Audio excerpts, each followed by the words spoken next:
everyone, welcome back to the channel. AladdinsCastle here. Today I am with Tyler, who just finished top 4 and runner-up, I believe, in the last weekend's set champs. Tyler, how's it going? Pretty good. Awesome. So how did you perform? This is the second weekend now, but you went to 2 store champs last week. So I went to Chupacabara, which is like a late night championship, and then immediately got top 4, and then immediately woke up and went here to Perfect Circle in Niles, and played all day and got runner-up. So, that's crazy. So you went at what time was that tournament at Chupacabara? It started at 10 and it ended, I think I got home about 5 or 6 a.m. Oh my God. And then you woke up a couple hours later and then you went to Perfect Circle. Shout out to my wife who let me sleep in and take care of the kids while I got to play Disney cards all day. So, without them, we wouldn't be here honest to God, That's so awesome. She's the best. What did you decide to play over the weekend? Amethyst Steel. I had played it in the last set and got top 8 at Chupacabra with Amethyst Steel. So then I just kind of kept going with it. There were really minimal changes between the sets, honestly, and then it kind of became the de facto, like it was just flooding the meta that weekend, I feel like. So yeah, it just kind of became the safe, kind of a safe choice, I guess, with the bans and everything. It was a deck I knew how to play. I knew I could do well with it. So. Nice. Well, we'll go ahead and go straight to the deck profile here. Feel free to talk about which cards you like. We'll start off with the 1-drops? Yeah. So obviously Amethyst has a lot of great 1-drops. We've got 3 Chernabog, 4 Diablos, and 3 Brooms. I cut this back a little bit. Chernabog kept feeling like a dead card against like red-blue or anything, honestly, with like anything that could take out like ping damage or whatever, like if they played a Tinkerbell or whatever. Diablo's my favorite of the 1-drops. It's just good. It sits there. If they take it out, you get a card. It replaces itself. If you're worried about B prep or any board wipes, you just put it down and you know you're at least going to get a card draw out of it. You can bounce it up. It's just the best of the best. And then Magic Broom is probably second for just being able to, if in a pinch, just take it out the second you put it down to draw more cards. So 10 1-drops? Yeah, 10 1-drops. Okay. And then we go into the 2-drops, which Smee, obviously, just like pretty much the best card in the set. Can't argue that. Yeah, or just it's super solid.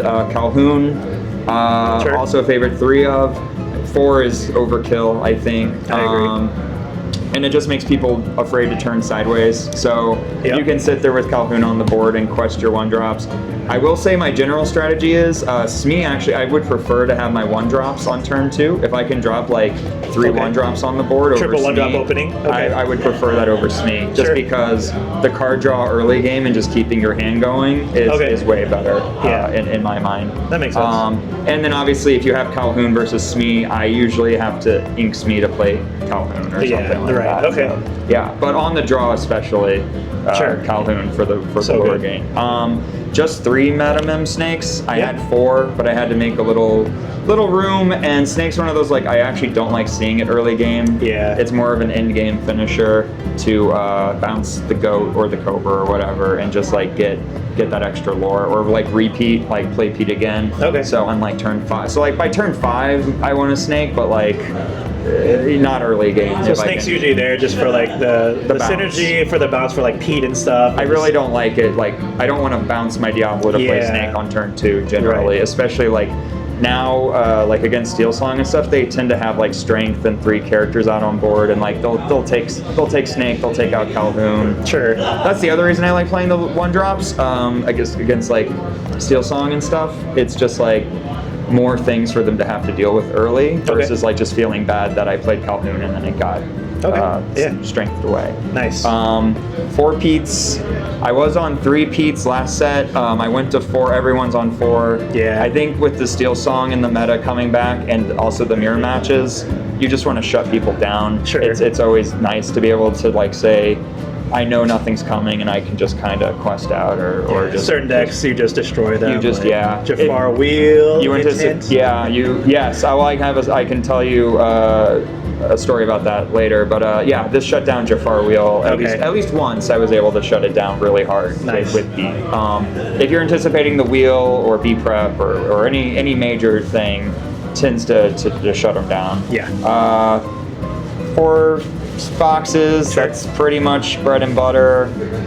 3 Merlin crabs. Okay. I would even almost go to 4. I love.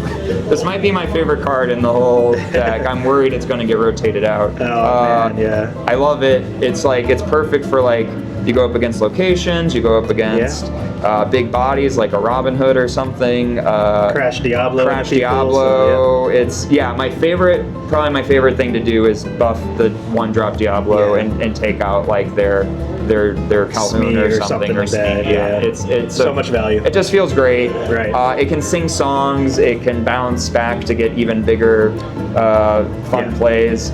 My favorite thing about Amethyst Steel is the bounce puzzle that you play to kind of like give yourself the different best lines of play. lines of play. Okay. So, 3 giant cobras. I was on 4, but it kind of came down to it's always you're potentially eating into your hand every time you play it. It's a good, again, kind of like Snake, good closer. You want to see it later in the game. Sure. It's still good on 3, but like you want to be able to recoup your hand, especially against like Emerald Steel. It's kind of a dead card because like they're eating into your hand so much that you're not going to get benefit from it early on. Yeah. Only 2 genies. I went back and forth on this one, but he kind of becomes I like him a lot, but he becomes such an easy target that it feels bad when you play him and then he's just gone. Obviously, it's nice to have lightning rod cards that like is probably going to get targeted over your other stuff. Okay. But in general, he was helpful. I'm glad I kept him in a little bit, but again, I'd rather see where is it? My 4 rabbits. I just prefer the guaranteed rabbit. draw and don't feel bad if they remove it. Some decks run Doc. I just prefer. I find this super consistent, and we'll get into some songs later. But it sings a lot more than Doc does. Okay. Yeah. So you're less Doc build and more rabbits. Yeah, more rabbits, no Docs. I feel better about this also again on like if I know B prep is coming, I can at least get some card draw and big Sisu's. Just anything that you know board wipe's coming. Right, okay. It feels good to have the rabbit. 4 goats because it is the goat. It's pretty much the lockdown card. You just want to play that as much as you can get away with. 3 Elsas for the Diablos. Okay. Good against, I guess also good against like genies and stuff, but like this, honestly, the exertion effect is probably the best part about the card. Right, It's just like, exerting, taking out something with Calhoun or whatever. Some aggro cards. Cheating out some stuff, 3 friends for, if I'm laying this out weird, 3 friends for card draw. Okay. With all the discard and stuff, it feels weird to include too many songs, but like I find that I watched a video or I watched someone talk about how like instead of library is where I was last set. This set, the guaranteed 2 draw and it's singable and it's just a little bit better, especially with like Cobra. Cobra could kill your hand, but then you sing friends to get the cards back, stuff like that. Or singing friends with rabbits. I found library too much to be like, you have to play it for 3, spend more to move it in. A little bit of setup. It's nice, a little too much setup, and when like this deck really just wants to keep playing cards and filling my hand and just keeping threats. Yeah, keep the characters on board. Death by 1,000 cuts. Okay. Then I have, this is, I guess, a little spice, Fire the Cannons. Nice, okay. It's mostly a bird killer. This actually helped me against Emerald Steel many times, just killing the bird. Right. But it also helps, like, aggro decks. You kill Piglet, sometimes they don't expect, like, you Elsa the Genie and then, like, Fire the Cannons it or whatever. Like, sometimes there's, like, they think they're safe with, like, 2 damage left on them. Right, with the math, then you just do the 2 extra damage. The math works out. Sometimes it's a dead card, but that's when, like, you would Cobra it to discard it. And it's, like, a safe discard. So, like, early game, really nice. Kill Cinderella. Cinderella also, I hate, it's, like, my worst, I hate that card. Right. So, Fire the Cannons to me is, like, just a nice, you could play Baboom or whatever, but this is, it's cheap, it's guaranteed to take stuff out. And, like, I like it. Yeah, especially against, like, Steel Song 2, you could, like, take out Cinderella instead of playing a 1-drop, for example. Okay. So, nice. 4 Strength of a Raging Fire. That's just a great card. Yep. With all the cheap 1-drops and stuff, it's really easy to, I would strength like Maui Sharks, and like you can get 4 or 5 cards on the field pretty commonly, honestly. And yeah, strength is just super solid. And then for Zeus, same reason. So Rabbit, that's where Rabbit comes into play. Sure, yeah. Sing Zeus. I don't feel good singing Zeus with Genie, but I'll do it if I have to. Okay. Especially Especially if they have a Shark or a Tamatoa on the field. There's just so many things that fall under that 5 range that this is a great card. And people always forget it goes into location, so when you really have to take out like a McDuck Manor or something, you can do that. Yeah, so 4 Zeus was definitely the play, right? Yeah. In this build. Yeah, so I took a lot of, I'll give a shout out to Zach Bivens, because this deck in last set too was heavily inspired by his run with this, but I've loved it. Yeah, I haven't looked back. So I usually waver on my like color identity. A lot of people have like their set decks they like to play. Sure. Amethyst Steel is the closest I've come to being like, yep, this is, I love all of this. Yeah, you just like the play style, what it does and everything. Yeah. Super awesome. Consistent, and yeah, the puzzle of bouncing and stuff is just really fun. So. Did you have like a crazy game over the weekend that you want to talk real quick about, or did you have any crazy matchups? So Chupacabra was weird because it was about half of the, so I was, about half the store was Amethyst Steel. Wow, okay. So, a lot of mirror matches. And there were probably like 4 or 5 Jafar wheels. I think Jafar wheel took the whole thing. Oh, okay, yeah. So I actually... I think that was Daryl, yeah. It was Daryl. Yep. So I lost, shout out to him. I lost, he was one of my only losses going into the top 8. Okay. And I couldn't quite do it. And then in the top, for the top 4 spot, I did manage to Pete him over and over and over again one round and shut it down completely. But it just, I think this definitely struggled against, Jafar Wheel's just so good at like, if you can't keep the Jafars away, eventually they're going to get the wheel off and get the lore. And the lantern or the lamp really hurt because they could bounce my Genie. That's true, yeah. I tried to play cards that like, oh, you wouldn't want to bounce my goat or my rabbit. But the tempo swing is so important. The tempo swing is really huge on Jafar Wheel. Right, and you're essentially playing a mirror, but they could just get there faster because of the wheel. But on the other hand, I played a lot of like red Ruby Amethyst. I didn't really feel too bad. Like that was probably my favorite, like best matchup over the weekend. They're just a lot slower than like red blue. They can't. It's going to take them 7 turns to get to B prep, and then you play Pete, and they, you know what I mean? Like you can kind of predict more about like where the curve of Ruby Amethyst is going, whereas like red blue can like ramp so fast that sometimes it's harder to predict like what they're going to do. It's not as linear. But I did play. I did play like pretty much the gamut, red, blue, steel song.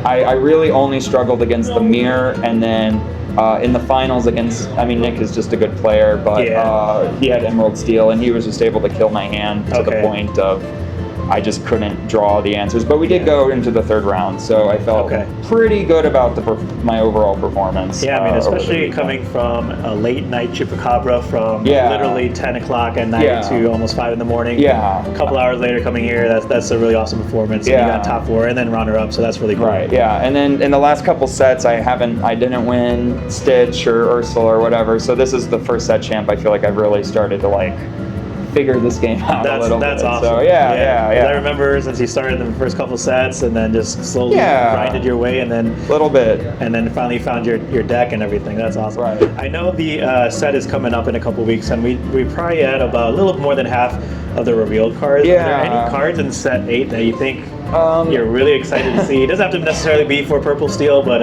any personal favorites so far? I am curious in Purple Steel to see how the illusions play out. I think it kind of lives or dies based on like if there's another good illusion waiting to be revealed or something like that. The Jafar that can maybe play illusions out of your hand seems potentially really good, but I don't know where to fit. It would take a whole rework of the deck to really like into an illusion deck to like, and I don't know if that's the right call. In terms of excited, the Chernadog deck just looks like it's getting better and better. Like, oh my god, dogs for days. Dogs for days. If you love dogs, I think next set is your set. Right.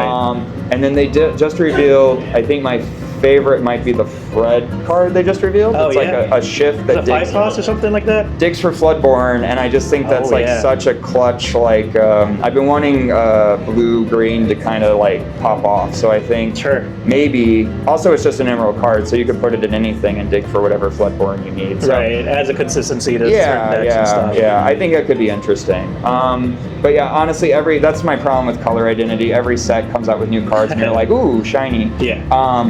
But then things settle down. But I mean, honestly, between this set and last set, Amethyst Steel didn't change a lot, so I'm kind of curious to see if where it'll go really budges at all, or it's just a good solid deck. I think even going into the next set. So, but I do I would prefer if things shook up. Rotation will be interesting to see, like how things shake up for sure. So. Definitely. Well, I'm excited to see that. I'm excited to see you kind of cook it up for next set. Yeah. Bring it up and all that. And before we end the video, did you want to make any shout outs? Shout outs to Perfect Circle for just hosting all the time, weekly. Come out to Niles. It's a great store. Highly recommend coming to play. A lot of great people here. So, every Mondays. Yes. Every Monday, 7 o'clock. There you go. Yeah. All right, Tyler. You have a good one. Yeah, you too. We'll see you next time. All right.